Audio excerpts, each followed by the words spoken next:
विधानसभा standing कमिटीर सुपारिश आवास पाई सानी सर्वे कर।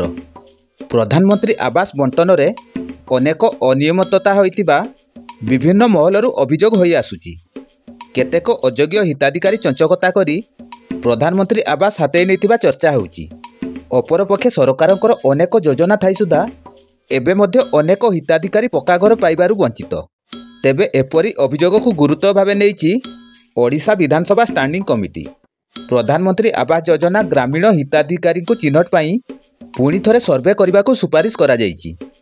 वंचित हिताधिकारी को चिन्हट करने सह विभिन्न योजन सरकारंक ठारू एकाधिक घर हातेइथिबा लोकंकु चिन्हट करने को सुपारिश करिछि विधानसभा स्टैंडिंग कमिटी। पंचायत राज और पानीय जल स्टैंडिंग कमिटी कहिछि बिजु पक्का घर योजना, प्रधानमंत्री आवास योजना, पीएम जनमन परी अनेक योजना थिबा सत्ते बहु गरीब पक्का घरटीए पाइबारु वंचित। तेणु वंचित हिताधिकारी को चिन्हट पाई नुआ करी सर्वे करने को सुपारिश करा जाइछि।